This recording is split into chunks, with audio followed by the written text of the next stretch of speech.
おい、ユージ。ちょっと。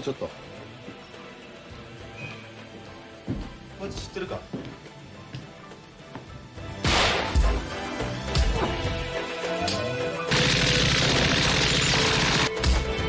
どこに住んでるかわかんねえだろうな。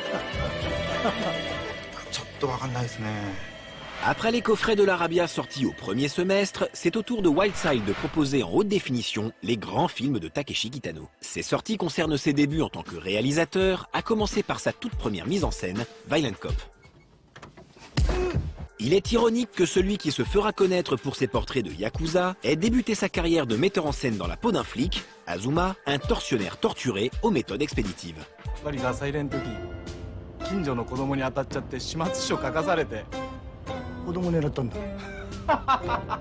Forcément balbutiant dans son langage et ses effets de style, Violent Cop surprend par sa violence, voire son nihilisme,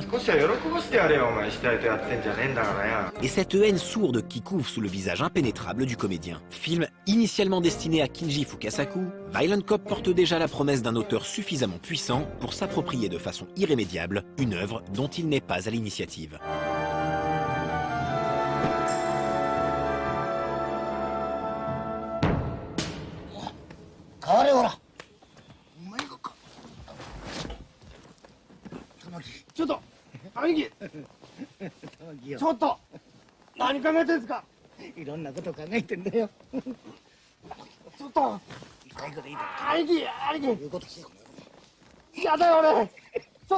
Jugetsu est le film le plus difficile à appréhender de ces trois Kitano, puisqu'il est plus brouillon, notamment avec une curieuse construction en deux parties, la première sur le monde impitoyable du baseball, la seconde sur le monde impitoyable des Yakuza.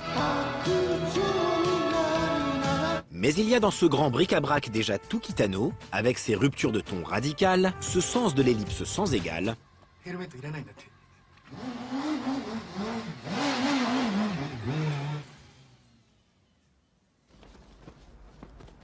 et cette façon de créer du sens en filmant des visages impassibles.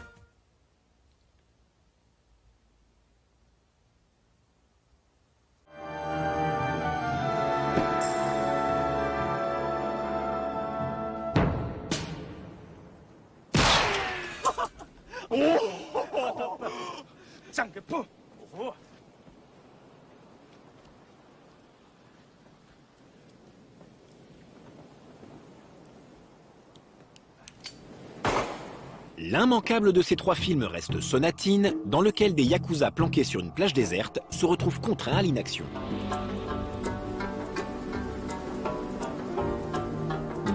Sonatine fait partie de ces films miraculeux où tout semble concorder pour aboutir à une œuvre d'art totale.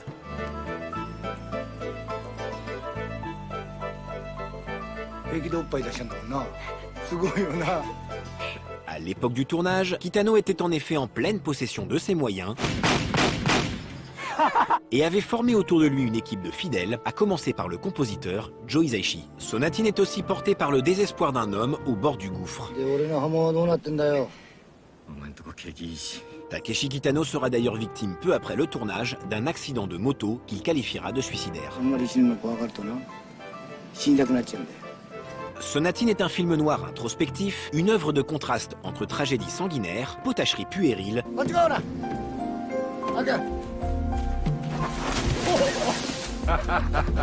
et comédie humaine absurde. Si vous ne deviez voir qu'un seul film de ce réalisateur majeur du film noir contemporain, ce serait celui-là.